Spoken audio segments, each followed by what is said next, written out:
Assalamualaikum warahmatullahi wabarakatuh. Pada 11 Februari yang lepas, tahun 2023, telah berlangsung dengan berjayanya dialog Fikrah Quips 2.0 berjudul Wahabiyah, aliran sesat atau aliran Ahlus Sunnah wal Jamaah.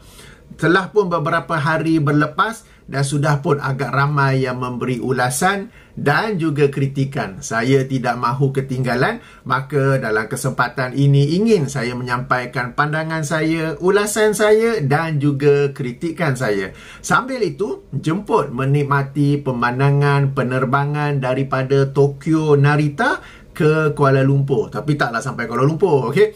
Baik, Tokyo ada 2 lapangan terbang, satu lapangan terbang Haneda dan satu lagi lapangan terbang Narita. Ini yang utama, yang antarabangsa lah. Maka ini penerbangan daripada Narita. Okey, baik. Ulasan saya, kritikan saya bahagikan kepada beberapa bahagian.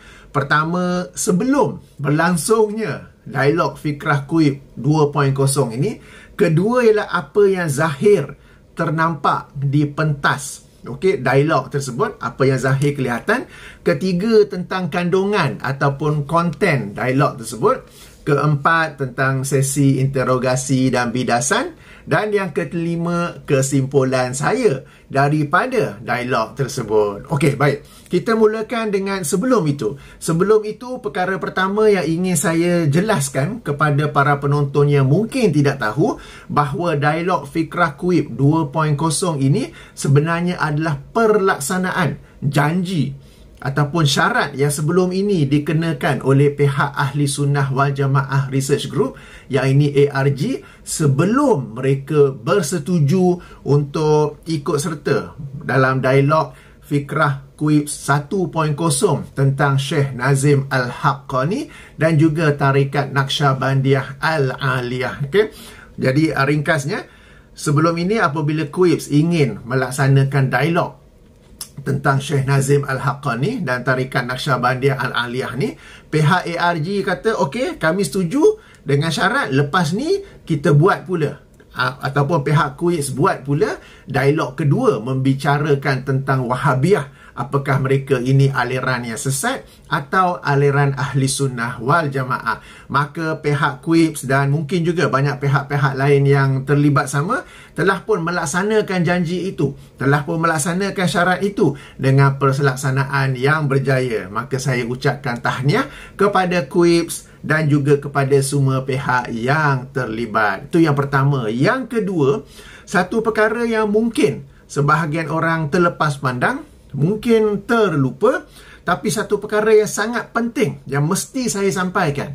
Okey, kalau kita ulang kaji, kita ingat balik dialog Fikrah Quips 1.0 tentang Syekh Nazim Al-Haqqani, pihak ARG, Ahli Sunnah wal Jamaah Research Group, okey, mereka telah meminta ataupun letak syarat ke tak tahulah, mereka telah minta daripada Ustaz Salman Ali sumber-sumber rujukan yang Ustaz Salman guna, yang mereka pun nak rujuk sama. Pelik kan? Okey, mereka telah minta dan telah pun letak syarat bilakah tarikh sebelum, bilakah tarikh akhir kena hantar rujukan-rujukan itu, dan Ustaz Salman Ali dan timnya telah pun melaksanakan permintaan itu. Akan tetapi menariknya, untuk dialog yang kedua ini, Wahabi, aliran sesat atau aliran Ahli Sunnah wal Jamaah, Ustaz Salman Ali tidak meminta daripada pihak ARG apakah rujukan-rujukan yang anda ARG akan gunakan. Ini satu perbezaan yang sangat-sangat jelas, sangat-sangat besar. Sebab yang pertama, dialog 1.0, Ustaz Salman akan jelaskan atau buktikan bahawa Syekh Nazim Al-Haqqani tidak selari ataupun sesat daripada Ahli Sunnah wal Jamaah. Dia akan buktikan. Maka pihak ARG minta, bawa bukti itu dulu, kami nak cek. Bawa bukti itu dulu. Okey, dialog 2.0 ni pula, pihak ARG akan buktikan bahawa Firqah Wahabiyah ini pula sesat, bukan Ahli Sunnah wal Jamaah. Mereka akan buktikan. Tetapi Ustaz Salman Ali tak pun, sebelum tu bagi bukti dulu, aku nak tengok juga ni. Dia tidak minta pun. Jadi tuan-tuan puan, ini adalah satu yang bagi saya tahniah. Alhamdulillah, tahniah kepada Ustaz Salman Ali dan juga kepada timnya. Mereka tidak mensyaratkan kepada ARG, you must provide your evidence, you must provide your resources 1 month before the dialogue, we want to see first. No, tak ada ya.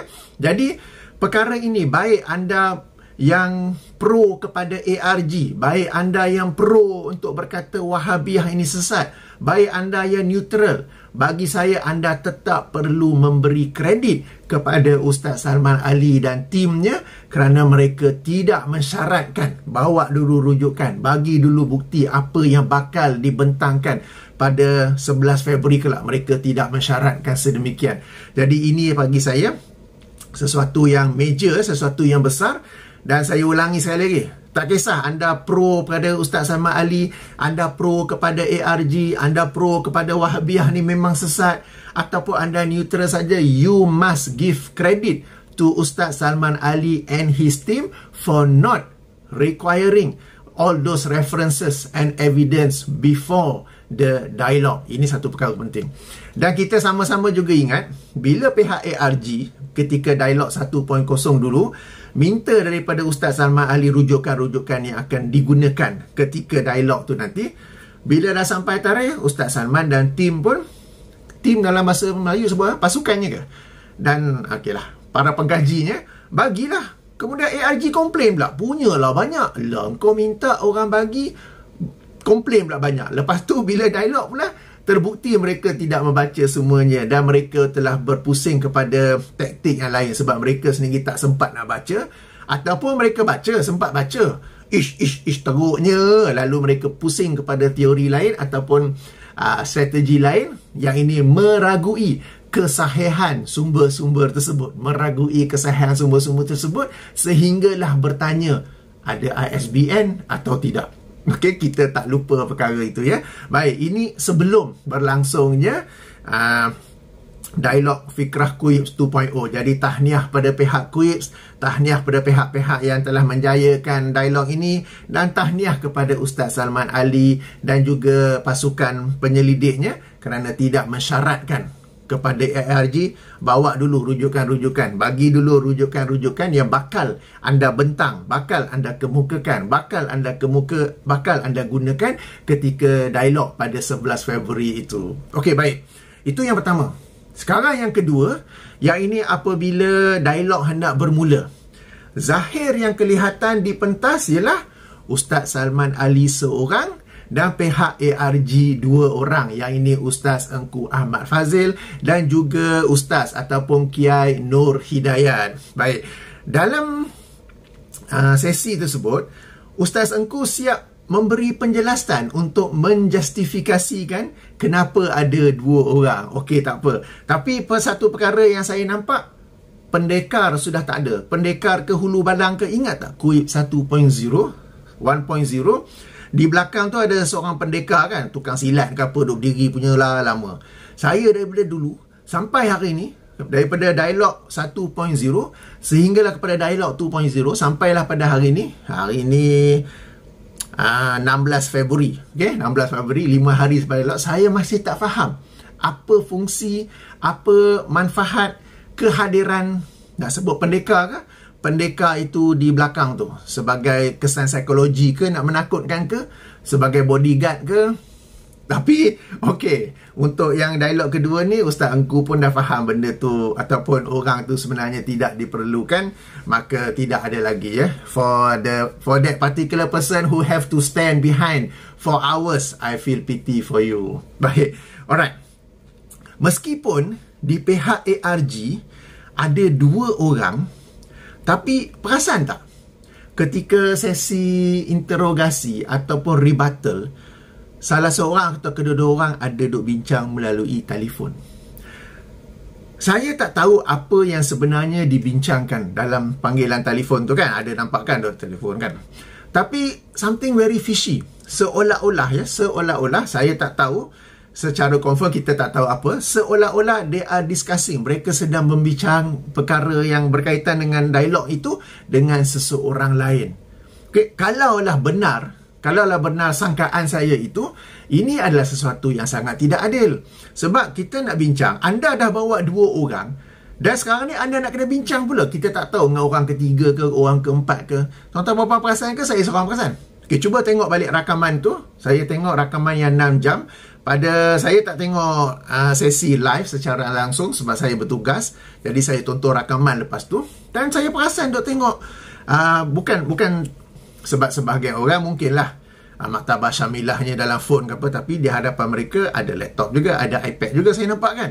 Lepas tu duk sembang phone tu jadi takkan sembang kawan kot lepas ni nak pergi mengopi ke, nak minum teh tarik ke, takkan sembang benda-benda lain kan. Mesti dah ada dialog yang ni penting ni. Jadi bila tengah sembang phone tu pun, atau rujuk phone tu pun, sesuatu yang ada kaitan dengan dialog ini lah kan, jadi sesuatu yang muskil. Jadi meskipun pada zahirnya nampak dua orang, tapi macam ada orang ketiga, orang keempat yang turut serta melalui panggilan ataupun nak guna WhatsApp ke apa kan. Jadi bagi saya tak patutlah. Okay, dah ada dua orang tu dah cukup bagus dah tu. Kenapa pula nak tambah-tambah? Tapi ini masih pada peringkat sangkaan. But to me very fishy lah. What are you doing on the phone? Kan? What are you doing on the phone? Baik.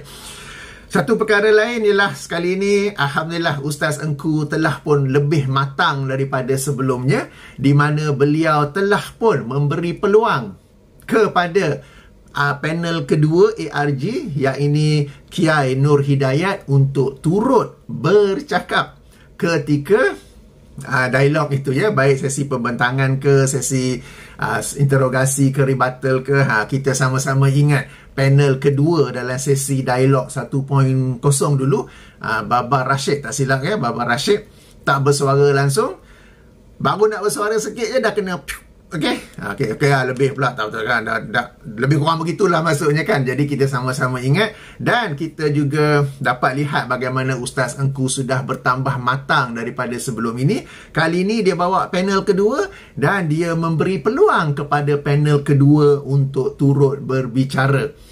Meskipun bila ada dua panel itu kononnya ada advantage, tapi bila ada dua panel pun ada juga disadvantage, ada juga kekurangan. Bila dua-dua panel saling berpandangan antara satu sama lain ke, dua-dua panel ada perbincangan yang nampak macam disagree ataupun tidak sekata, tidak sefahaman antara keduanya kan.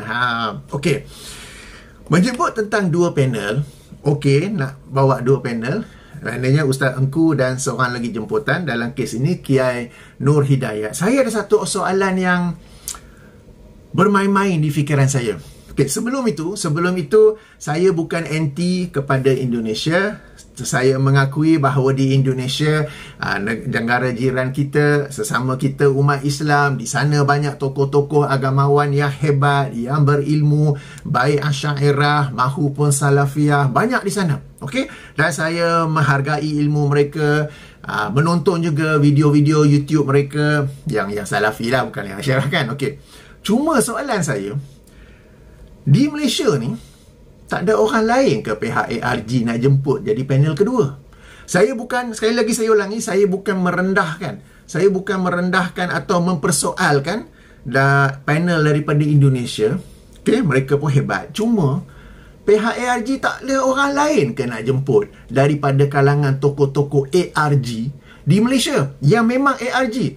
Kiai Nur Hidayat saya rasa dia bukan ARG, dia bukan Ahli Sunnah wal Jamaah Research Group, tapi tak apalah, tetamu jemputan kan. Tapi dalam ARG, it is Ahli Sunnah wal Jamaah Research Group. Grup ni bukanlah seorang, lebih daripada seorang kan. Okey lah, tak apa, bukan daripada Ahli Sunnah wal Jamaah Research Group, tetapi tokoh lain yang di Malaysia. Sebab kita sama-sama maklum, yang duk menuduh, yang duk melontarkan tuduhan Wahabi itu Wahabi ini, orang itu Wahabi, negeri itu Wahabi, sekian-sekian Wahabi, punyalah ramai. Daripada ramai-ramai yang duk membuat tuduhan Wahabi itu, tak ada seorang ke yang mampu untuk dijemput jadi panel kedua dalam sesi ini. Ini secara jelas memberi satu petunjuk bahawa yang lain-lain tu duk cakap kosong je. Bukan berdasarkan ilmu, bukan berdasarkan fakta, tetapi hanya sebut Wahabi. Dan sebagaimana yang saya kata dalam video yang lain, Sebutan Wahabi ni hanyalah untuk menakut-nakutkan orang awam, hanyalah untuk menjauhkan mereka daripada perbincangan ilmu, yang ia sebenarnya hanyalah satu gelaran untuk menutup kelemahan penceramah itu sendiri, untuk menutup kelemahan ustaz itu sendiri, bahawa dia sendiri tak mampu berhujah dalil dengan dalil, hujah dengan hujah, maka dia menutupi semua tu dengan satu perkataannya, itu Wahabi, itu pandangan Wahabi, itu tokoh Wahabi. Kan, perasan tak? Daripada ramai-ramai kat Malaysia ni yang duk tuduh Wahabi, pandai buat tuduhan, pandai buat fitnah, tapi takkan tak boleh panggil menjadi panel kedua dalam sesi dialog ini. Kena panggil panel daripada Indonesia. Okey, jadi ini apa yang saya nampak zahir di pentas. Okey, sekarang kita masuk kepada kandungan. Okey, perkara ketiga saya nak bawa tentang kandungan dialog fikrah ini, ya. Dan saya of course saya fokus kepada kandungan yang dibentangkan oleh pihak ARG, oleh Ustaz Engku dan juga oleh Kiai Nur Hidayat. Okey, Ustaz Engku sendiri telah memulakan pembentangannya dengan menerangkan tentang definisi Wahabi ataupun takrif Wahabi, takrif Wahabiah ini, ya. Okey, ayuh kita dengar apa yang beliau sendiri katakan. Saya mainkan potongan daripada video tersebut, minta izin daripada Pro Media Tajrid, dan link bagi perkara ini, bagi video ini ada dalam kotak description. Ayuh kita dengar, ya. Di sisi Ahli Sunnati wal Jamaah banyak sekali, ya, takrif-takrif. Kami pilih di sini takrif yang disebut dalam kitab Al-Fajrus Shadiq, iaitu firqatun mansubatun ila Muhammad ibn Abdul Wahhab. Jadi secara umumnya beza yang kami lihat antara takrif yang diberi oleh ulama Ahli Sunnah wal Jamaah dengan ulama Wahabi sendiri hanya pada menganggap ini adalah firqah yang benar atau salah. Tapi mansubah ila Syekh Muhammad Abdul Wahhab itu muttafaq alaih. Okey, baik. Itu takrifan yang diberikan sendiri oleh Ustaz Engku Ahmad Fazil tentang siapakah Wahabi yang dibicarakan dalam dialog ini, ya. Bahawa dia sendiri telah kata sepakat bahawa ia merujuk kepada satu firqah, satu kelompok, atau saya bacalah nukilan yang beliau kemukakan tu, saya bacakan balik. Al-Wahabiyah merupakan satu kelompok yang dinisbahkan kepada Muhammad bin Abdul Wahhab. Bermula kemunculannya pada tahun 1143 Hijrah. Namun beliau, yang ini Muhammad bin Abdul Wahhab, mula terkenal setelah berumur 50, lalu menzahirkan akidahnya. Nya tu merujuk pada apa? Nya tu merujuk kepada Muhammad bin Abdul Wahhab. Okey, menzahirkan akidahnya yang menyeleweng di Najd dengan bantuan Muhammad bin Saud, pemerintah Ad-Dariyah, negeri Musailamah Al-Kazzab, memaksa penduduk negeri itu mengikuti Muhammad bin Abdul Wahhab. Lalu mereka mengikuti Nya. Nya tu siapa? Nya tu Muhammad bin Abdul Wahhab, dan mereka masih mengikutinya dalam perkara ini, baik Muhammad bin Abdul Wahhab ataupun akidah Muhammad bin Abdul Wahhab, sehinggalah fitnah itu meliputi bangsa Arab dan beliau menjadi semakin masyhur. Beliau ni siapa? Muhammad bin Abdul Wahhab. Jadi takrifan Wahabi, definisi Wahabi yang dikemukakan, yang dipilih sendiri oleh pihak ARG, oleh Ustaz Engku Ahmad Fazil, merujuk kepada Muhammad bin Abdul Wahhab. Oleh itu, dengan takrifan ini, saya sangat hairan. Saya sangat-sangat hairan. Atau orang putih sebut apa? I cannot brain. Kenapa dalam sesi pembentangan seterusnya tidak pula dikemukakan bukti-bukti daripada hasil tulisan Muhammad bin Abdul Wahhab itu sendiri? Dan hasil tulisannya itu mudah diperolehi kalau tak ada edisi bercetak. Kalau kita guna perisian Maktabah Syamilah yang saya sendiri guna, perisian ni percuma saja. Boleh dimuat turun dalam laptop Windows. MacBook Pro saya tak boleh kot, MacBook tak boleh kot. Saya rasa Windows saja. Tapi kalau tak boleh pun, tak nak muat turun pun, boleh dirujuk dalam edisi website. Ada banyak rujukan hasil-hasil karya, hasil-hasil tulisan Muhammad bin Abdul Wahhab itu sendiri. Lalu sekali lagi, saya sangat hairan bila Wahabiyah itu sendiri telah ditakrifkan, telah didefinisikan kepada satu kelompok yang dinisbahkan kepada Muhammad bin Abdul Wahab tentang akidahnya dan semuanya berdasarkan definisi yang dikemukakan sendiri. Kenapa tidak pula dinukil dan dipaparkan secara jelas perkara-perkara yang dikatakan menyimpang ataupun sesat daripada ahli sunnah wal jamaah bersumber daripada hasil tulisannya sendiri. Tetapi sebaliknya yang dikemukakan ialah daripada rujukan-rujukan lain, baik oleh Ustaz Engku Ahmad Fazil mahupun oleh Kiai Nur Hidayat. Sebab itu Ustaz Salman Ali, beliau ada kata, kenapa bawa rujukan lain? Bawalah daripada rujukan Muhammad bin Abdul Wahab, baik dalam hal akidah, baik dalam hal mengkafirkan, baik dalam hal bid'ah membid'ahkan, baik dalam hal ikut mazhab tak ikut mazhab. Yang bawa dari sumber lain buat apa? Baik dalam hal asma wa sifat, tentang sifat-sifat Allah. Kenapa bawa daripada rujukan-rujukan lain? You are talking about Wahabi which you yourself has defined it as something that is that started from Muhammad bin Abdul Wahab. So provide proof from the writings of Muhammad bin Abdul Wahab. Why you bring from some other sources? Kan? Okey. Kalau nak kata pun tokoh lain, okey, bawa daripada Muhammad bin Abdul Wahab sendiri, kemudian tokoh lain yang sama. Saya bagi contoh, okey, katakanlah ada contoh. Tengok, Muhammad bin Abdul Wahab dalam kitabnya sekian-sekian-sekian berkata sekian-sekian-sekian. Dan perkara ini dilanjutkan, diteruskan pula oleh pendukungnya, oleh anak muridnya, oleh anaknya sendiri. Mereka pun berkata sekian-sekian. Dan perkara ini diteruskan oleh tokoh Wahabiyah sekarang ini seperti Syekh bin Baz ke Syekh Muhammad bin Saleh Utsaimin ke sekian-sekian. Mereka ni sama, bermula daripada Muhammad bin Abdul Wahab itu sendiri.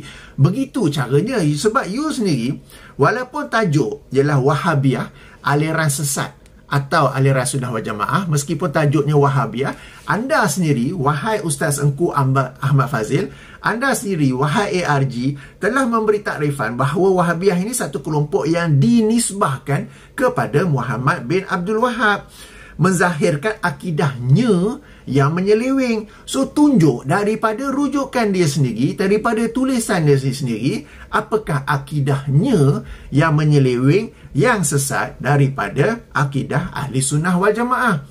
You did not prove that, atau sekurang-kurangnya pada yang saya tu, anda tidak membuktikannya. Bahkan your whole content contradicts your definition. Your whole content contradicts your definition. Seluruh kandungan pembentangan anda menyelisihi takrifan yang anda sendiri belikan. Nak ulang lagi kan? Banyak sangat kali ulang-ulang kan? Okey. Jadi ini satu kegagalan yang kita kata menghairankan. Dan perkara inilah yang telah pun disuarakan, diutarakan, dikemukakan oleh Ustaz Salman Ali. Kenapa? Macam Kiai pun bawa macam-macam rujukan yang saya pun tak tahu tuan-tuan apa-apa faham ke tak ke. Tak ada pun pula daripada tulisan Muhammad bin Abdul Wahab. So ini perkara yang penting. Okey, gagal di situ ya. Dan kemudiannya dalam konten itu saya perhatikan dalam pembentangan ataupun dalam sesi interogasi tak silap saya, Ustaz Engku dia bawa balik. Dia munculkan balik isu minta tolong daripada pokok. Dan dia cuba untuk membela dirinya sendiri. Ustaz, macam mana pun anda cuba membela, the fact is, hakikatnya ialah, faktanya ialah, dalam mesyuarat itu, salah seorang ahli mesyuarat bertanya, kalau macam tu bolehlah minta tolong daripada pokok.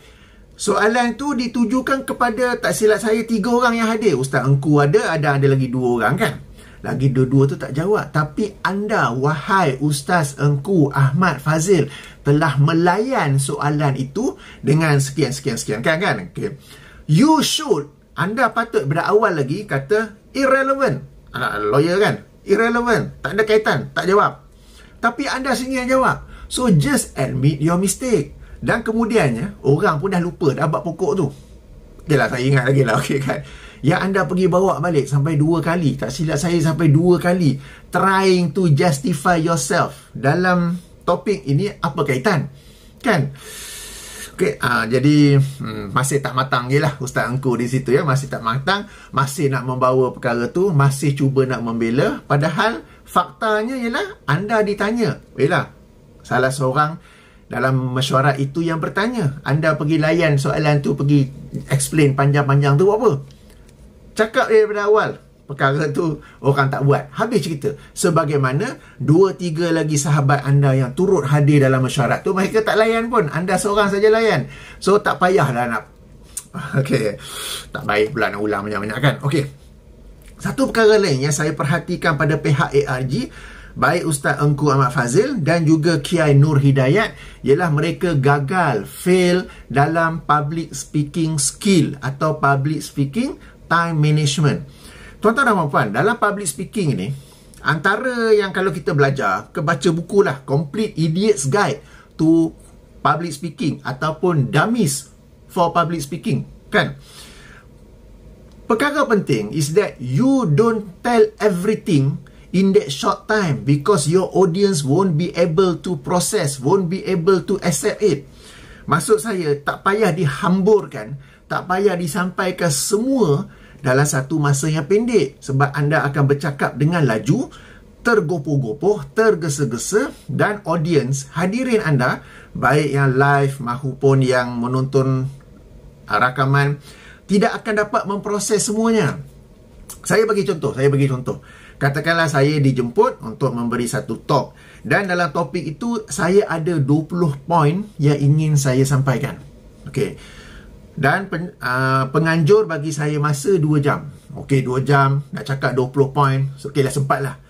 Tapi tiba-tiba penganjur kata datang balik, tukarlah, ada 1 jam saja untuk anda bercakap.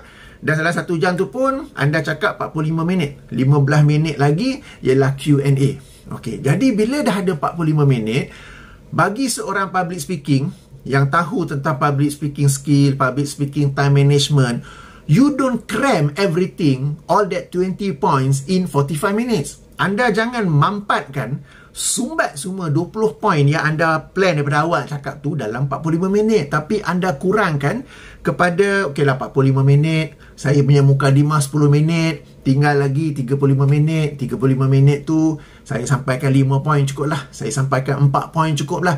So that, jadi bila anda betul-betul cakap, anda cakap 4 saja. Jadi tadi ada 20 poin kan, anda pilih mana daripada 20 tu poin yang paling power, paling patut disampaikan, dan anda sampaikan itu dalam talk yang 45 minit tu. Jadi saya perhatikan Ustaz Engku dalam dialog 1.0 pun, dia ada banyak benda yang dia nak cakap, dan slide-nya pun sampai katanya 400 muka surat kan. Jadi dia laju. Dia nak membela Syekh Nazim Haqqani sampai tak terbela. You are not doing justice for him because you are rushing through what you want to say. Slide tu pun jadi laju, anda pun cakap laju, dan perkara ini diulangi lagi dalam dialog 2.0. Anda terpaksa melalui ini dengan laju. Dan kemudiannya Kiai Nur Hidayat pun sama juga, macam-macam ada Saya bila tonton, selalunya saya tonton dengan speed YouTube-nya playback speed tu saya lajukan sikit, 1.5 ke apa kan. Ini ni saya pula yang kena slow kan sikit, macam kan. Tu bila dok tengok orang yang dok komen masa sesi live tu, banyak yang katanya ini apa tak cakap apa ni, apa semua tu kan. Jadi public speaking skill is this that when the time allocated to you, okay, sesi pembentangan tak silap saya 1 jam 15 minit. Kemudian Ustaz Engku bagi half-half antara beliau dengan Kiai Nur Hidayat.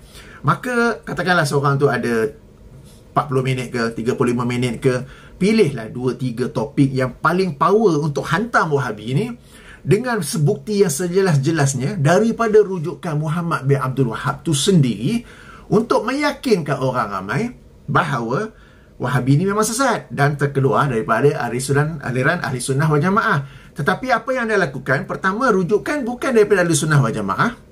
Rujukan bukan daripada Syekh Muhammad bin Abdul Wahab, bukan daripada karya asal Syekh Muhammad bin Abdul Wahab. Anda ambil daripada rujukan-rujukan lain, dan kemudian anda laju, dan tak tercapailah matlamatnya.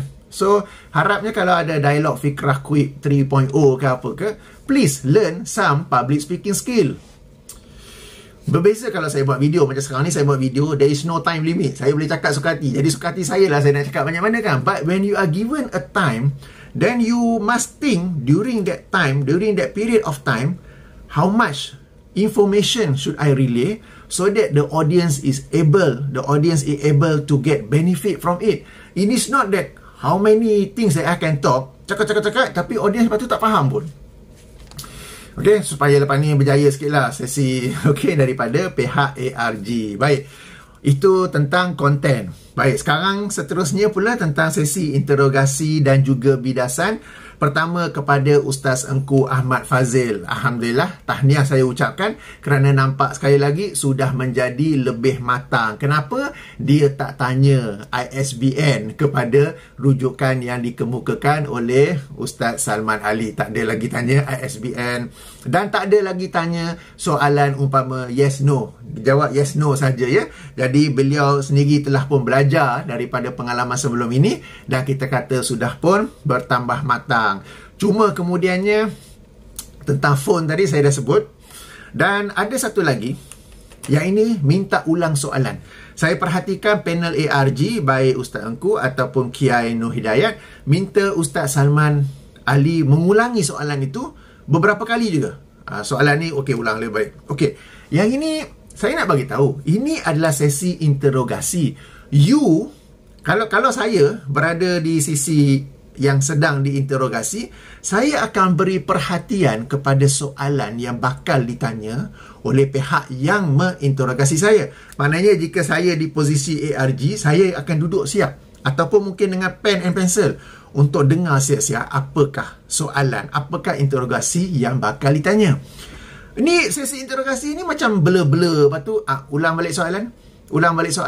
So ini tuan-tuan dan puan-puan, saya tak kata panel ni blur, panel ni bijak-bijak, tapi itu sebenarnya adalah delay action. Sebab Ustaz Salman, each panel ada masa terhad untuk tanya soalan. Jadi kita delay action. Jadi masa dia, supaya katakanlah Ustaz Salman ada 10 soalan nak tanya, tapi bila dia orang buat delay action dalam bahasa Melayu sebut apa? Tindakan sengaja untuk melengah-lengahkan, daripada nak tanya 10 boleh tanya 5 je akhirnya. Ini adalah delay action. Satu yang sekali lagi taktik yang tidak baik. Sebab kalau sesi pembentangan, Ustaz Salman sedang bentang, tiba-tiba dia tanya soalan, lalu panel ARG pun terkejut. Apa dia? Sekali lagi? Yang tu tak apa, kita faham. Tapi kalau sesi interogasi, sesi bidasan ke apa, di mana memang sedang interrogate, memang sedang bidas, you are supposed to pay attention. Apa? Okay. Tenang. Okay. Terbuilan pula dalam flight nanti. Alright. Okay, kemudian kita juga dapat perhatikan dalam sesi interogasi dan bidasan, Ustaz Engku banyak kali ketawa, senyum. Tuan-tuan dan puan-puan, ini dari sudut ilmu body language. Bahasa gerak badan menunjukkan seseorang yang sangat stres, seseorang yang sangat tertekan. Dia tahu dia sekarang itu tengah kena dish. Maka dia cuba tunjuk bahawa dia cool dengan senyum-senyum. Padahal dalam hati dah, alamak, habis aku macam mana aku nak jawab ni. Okey, itu adalah body language, menunjukkan dia he is under pressure. He is, oh no, how do I answer this? Oh no, what do I say? Tu betul buka phone tu tanya minta SOS tu. Okey. Alright, jadi ini sekali lagi adalah body language orang yang tertekan, yang under pressure, yang very stressful, don't know what to do, tapi dia Okey, kepada Ustaz Salman pula, tahniah kerana tegas bertanya, tahniah kerana tak main permainan yes no sahaja dan tidak pusing-pusing tanya kesahihan sumber ke, tanya ISBN ke. Alright. Okey, jadi itu tentang sesi interogasi. Baik. Jadi ke beberapa kesimpulan daripada saya. Pertama, pihak ARG, yakni Ustaz Engku Ahmad Fazil dan Kiai Nur Hidayat, tidak berjaya membuktikan bahawa Syekh Muhammad bin Abdul Wahab yang wafat tahun 120 Hijrah sesat atau terkeluar daripada Ahlus Sunnah wal Jamaah. Maka dengan itu saya katakan bahawa Syekh Muhammad bin Abdul Wahab ialah ataupun berada dalam akidah, dalam aliran Ahlus Sunnah wal Jamaah. Kenapa saya kata tak berjaya buktikan? Sebab mereka tidak berjaya ataupun tidak membawa bukti daripada hasil-hasil karyanya sendiri, adanya kenyataan-kenyataan, statement-statement yang menyelisihi akidah Ahli Sunnah wal Jamaah. Okey, meskipun tajuk dialog ini ialah Wahabiyah, tetapi Ustaz Engku sendiri telah memberi takrif Wahabiyah itu kelompok yang dinisbahkan kepada Muhammad bin Abdul Wahab. Cuma bila saya kata Syekh Muhammad bin Abdul Wahab ni duduk dalam aliran, dalam akidah Ahli Sunnah wal Jamaah, Ahli Sunnah wal Jamaah yang dimasukkan di sini ialah Ahli Sunnah wal Jamaah Salafus Salih 300 tahun yang pertama sebelum adanya aliran Asy'ariyah, sebelum adanya aliran Maturidiyah. Sebab nanti ada orang tanya pula, okey, Muhammad bin Abdul Wahab Ahli Sunnah wal Jamaah, jadi dia Asy'ariyah ke Maturidiyah? Tak. Dia sebelum itu. Sebelum dalam video saya yang lain sebelum ini, saya telah pun menjelaskan bahawa Syekh Muhammad bin Abdul Wahab memang Ahli Sunnah wal Jamaah, cuma ia adalah berdasarkan Ahli Sunnah wal Jamaah yang original 300 tahun yang pertama daripada Rasulullah SAW, para sahabat, tabi'in, tabi'in, generasi salafus soleh. Bukan salaf je, sebab salaf zaman awal tu ada juga yang tak betul tu kan. Okey, daripada salafus soleh. Itu yang pertama. Yang kedua, tokoh-tokoh, ustaz-ustaz di Malaysia ni yang dituduh sebagai Wahabi, yang difitnah sebagai Wahabi, ada senarai Wahabi yang dikemukakan sendiri oleh Ustaz Engku, mereka itu juga ialah Ahli Sunnah wal Jamaah. Kenapa? Sebab kalau nak kata mereka tu Wahabi, mereka tu sendiri ataupun pihak yang menuduh itu perlu dengan jelas mengemukakan bukti bahawa ustaz tersebut, tokoh tersebut, agamawan tersebut menisbahkan dirinya kepada Muhammad bin Abdul Wahab. Sebab sekali lagi kita kembali kepada takrifan Wahabiyah itu sendiri. Saya baca balik ya. Al-Wahabiyah merupakan satu kelompok yang dinisbahkan kepada Muhammad bin Abdul Wahab sehingga akhirnya kan. Jadi bila disenaraikan, ada berapa itu? 30-40 senarai tokoh-tokoh, ustaz-ustaz yang dikatakan Wahabi, kena bawa bukti bahawa tokoh-tokoh itu menyandarkan diri mereka kepada Muhammad bin Abdul Wahab. Setahu saya tidak ada. Bahkan sebahagian daripada mereka tidak pun membaca buku-buku Muhammad bin Abdul Wahab.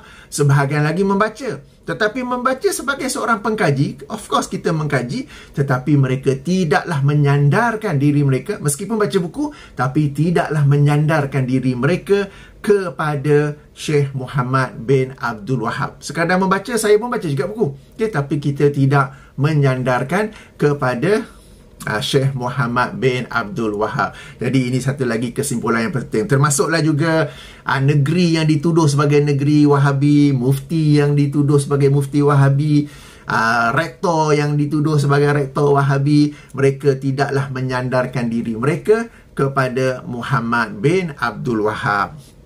Kemudian ya, bandingkan pula dengan dialog Fikrah Kuib 1.0.